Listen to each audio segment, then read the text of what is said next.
Hello viewers, welcome to our channel. Friends, ఈ video వచ్చేసి నిన్న జరిగిన ఎలక్షన్స్ రిజల్ట్స్ వచ్చాయి కదా, అవి ఎవరెవరికి ఎంత మెజారిటీతో వచ్చాయో ఎలా చెక్ చేసుకోవాలో చూద్దాం. గూగుల్ క్రోమ్ ఓపెన్ చేసి results.eci.gov.in టైప్ చేయండి. టైప్ చేసిన తర్వాత ఫస్ట్ వచ్చిన వెబ్సైట్ మీద క్లిక్ చేయండి. ఈ విధంగా ఓపెన్ అవుతుంది. పార్లమెంటరీ కావాలా, అసెంబ్లీ కావాలని సెలెక్ట్ చేసుకోండి. పార్లమెంటరీ అంటే ఎంపీలు, అసెంబ్లీ అంటే మామూలుగా ఎమ్మెల్యేలు. ఇప్పుడు అసెంబ్లీ మీద క్లిక్ చేయండి. ఈ వీడియో నచ్చితే ముందు లైక్ చేయండి. నేను ఎప్పుడు యూస్ఫుల్ ఇన్ఫర్మేషన్ చెప్తాను, అంటే ఎడ్యుకేషన్ పర్పస్ మాత్రమే. ఎవరెవరికి ఎంత మెజార్టీతో వచ్చాయో ఇది ఒక గవర్నమెంట్ వెబ్సైట్, వార్డ్ డిక్లేర్ చేసిందే, ఇది ప్రైవేట్ సంస్థలో ఏం కాదు. చూడండి, ఇలా ఓపెన్ అయిన తర్వాత డీటెయిల్స్ అని ఉంది కదా, డీటెయిల్స్ మీద క్లిక్ చేయండి. అక్కడ 135 ఏమో టీడీపీకి, జనసేన పార్టీకి 21కి, వైఎస్ఆర్సీపీకి 11, బీజేపీకి 8 ఎమ్మెల్యేలు. ఇవి ఎంపీలు కావాలంటే అక్కడ పార్లమెంటరీ ఉంది కదా, దాని మీద క్లిక్ చేయాలి. ఇది అసెంబ్లీది. కిందన కాన్స్టిట్యున్సీ సెలెక్ట్ కాన్స్టిట్యూషన్ ఉంది కదా, మనకి ఏది కావాలో అది సెలెక్ట్ చేసుకోండి. మొత్తం అన్నీ ఎన్ని ఉన్నాయి అన్నీ ఉంటాయి ఇక్కడ, పోటీ జరిగిన కాన్స్టిట్యూషన్స్ అన్నీ. గవర్నమెంట్ వెబ్సైట్ ఏది.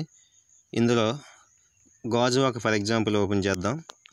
గాజువాక ఓపెన్ చేస్తే ఇక్కడ కేపాలు పోటీ చేయడం జరిగింది. ఇక్కడ గాజువాకలో టీడీపీ గెలవడం జరిగింది, కానీ కేఏ పాలకి అయితే 1700 ఓట్లు వచ్చాయి. ఎక్కువగానే వచ్చాయి ఎంతమంది మీద. ఇలాగ మనకి ఏ ఎమ్మెల్యే వచ్చాడు, తనకి ఎంత మెజార్టీతో వచ్చాయనేసి ఈజీగా తెలుసుకోవచ్చు. ఇక టీడీపీ ఓన్ బై 1,57,703 ఓట్లు. ఎంత మీద 95,235 ఓట్లు తేడాతో గెలిచాడు. ఎవరి మీద అంటే ఇది వైఎస్ఆర్సీపీ అభ్యర్థి గుడివాడ అమర్నాథ్ పైన. అమర్నాథ్ కంటే అన్ని ఓట్లు ఎక్కువ వచ్చాయి అన్నమాట అక్కడ అతనికి.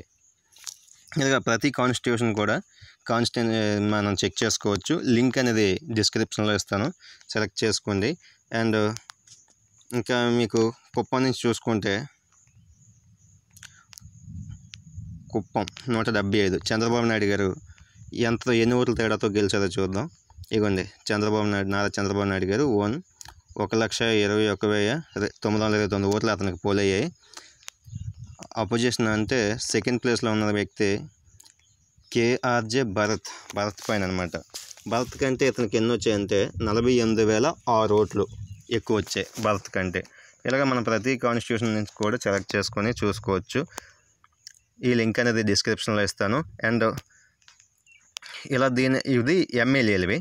ఇప్పుడు ఎంపీలు కూడా అదే వెబ్సైట్లో పార్లమెంటరీ కాన్స్టిట్యున్సీ జనరల్ అని ఉంది కదా, దానిపైన క్లిక్ చేయాలి. దానిపైన క్లిక్ చేసి చూడరా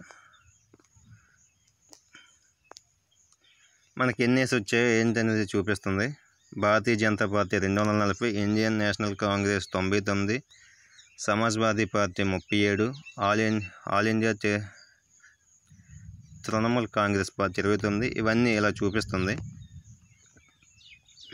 ఓకే ఫ్రెండ్స్, ఈ వీడియోకి ఇంతే.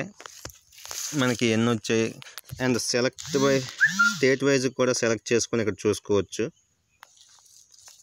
ఆంధ్రప్రదేశ్ మీద క్లిక్ చేద్దాం. మంది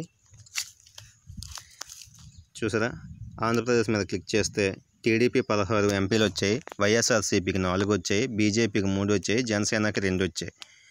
ఇందులో కూడా కాన్స్టిట్యున్సీని సెలెక్ట్ చేసుకుంటే కాన్స్టిట్యూషన్ని ఇప్పుడు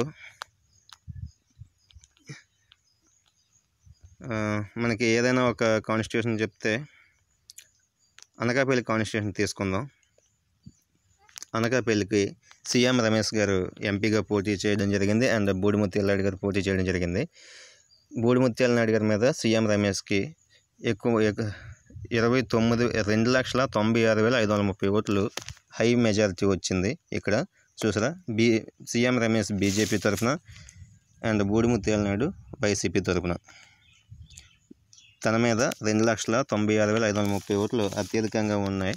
ఇలా మనకు పార్లమెంటరీ కావాలంటే పార్లమెంటరీ అండ్ అసెంబ్లీ కావాలంటే అసెంబ్లీ. లింక్ అయితే కింద డిస్క్రిప్షన్లో ఇస్తాను, మీకు నచ్చిన చెక్ చేసుకోండి. ఎవరికి ఎంత మెజారిటీ వచ్చిందో ఈజీగా తెలుసుకోవచ్చు మీరు. ఓకే ఫ్రెండ్స్, ఈ వీడియోకి ఇంతే. బాయ్. సబ్స్క్రైబ్ చేసుకోండి, నచ్చితే ఒక లైక్ కూడా.